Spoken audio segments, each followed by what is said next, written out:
ये latent heat of fusion ये क्या है समझाता हूं, देख लो।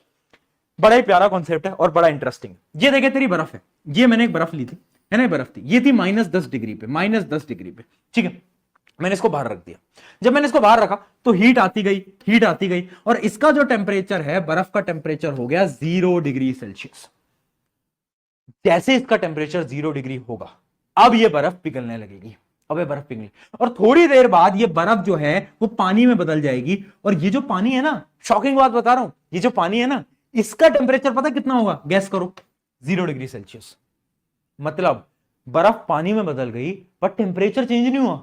मतलब पानी का टेम्परेचर भी 0 डिग्री है, बर्फ का भी 0 ही था, पानी का भी। तो इतनी सारी हीट कहां गई, हीट तो कॉन्टिन्यूसली आ रही है, तो हीट कहां गई मैं बताता हूं। वो हीट गई फ्यूजन के प्रोसेस के अंदर। फ्यूजन का प्रोसेस क्या था, conversion of solid to liquid. अब बहुत सारी हीट है, ठीक है, 0 डिग्री पे तो आ गई। अब जितनी भी हीट आएगी ना, वो पता क्या करेगी, जितनी भी हीट आएगी वो इस सॉलिड को मजबूर करेगी लिक्विड के अंदर टूटने में। जितनी भी हीट आई वो सॉलिड के पार्टिकल्स में गई, पार्टिकल्स हिलने लगेंगे, पार्टिकल्स मूव करने लगेंगे, और पार्टिकल्स क्या होंगे, कन्वर्ट हो जाएंगे लिक्विड के अंदर। समझ पाए, समझ पाए। तो इसका मतलब टेम्परेचर पानी और आइस का एकदम सेम है, बस स्टेट चेंज हुई है। तो ये जो हीट लगी है ना, जो कि इस सॉलिड को इसमें कन्वर्ट करने में जो हीट की रिक्वायरमेंट है, जो हीट लगी है इस सॉलिड को 0 डिग्री की आइस को 0 डिग्री के वाटर में कन्वर्ट करने के लिए, जो हीट लगी है उस हीट को हम बोलते हैं क्या, latent heat of fusion.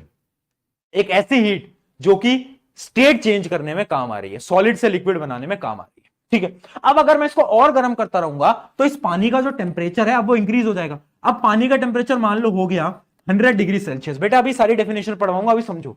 100 degree Celsius है ना, मैंने हीट करा 100 डिग्री। अब ये पानी किस पे, 100 डिग्री सेल्सियस। अब ये होता है पानी का बॉइलिंग पॉइंट। बॉइलिंग पॉइंट क्या है, एक ऐसा पॉइंट जिसपे कि लिक्विड से वेपर के अंदर चेंज होना स्टार्ट हो जाती है। अब हो गया 100 डिग्री सेल्सियस पे।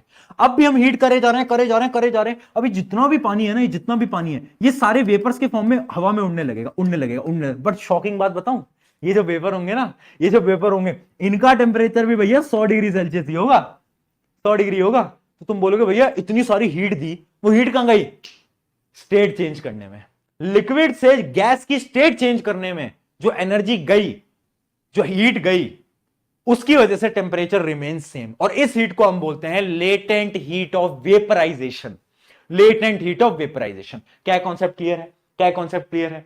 एक सॉलिड था -10 पे, उसको मैंने गर्म करा, 0 पे लाया, मुझे पता है 0 इसका मेल्टिंग पॉइंट है, मेल्टिंग पॉइंट पे आ गया।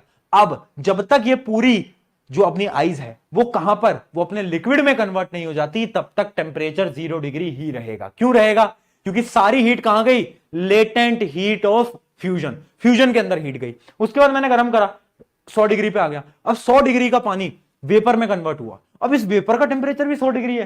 क्यों, क्योंकि जितनी भी हीट तुमने दी वो कहां गई, वो गई लेटेंट हीट ऑफ वेपराइजेशन।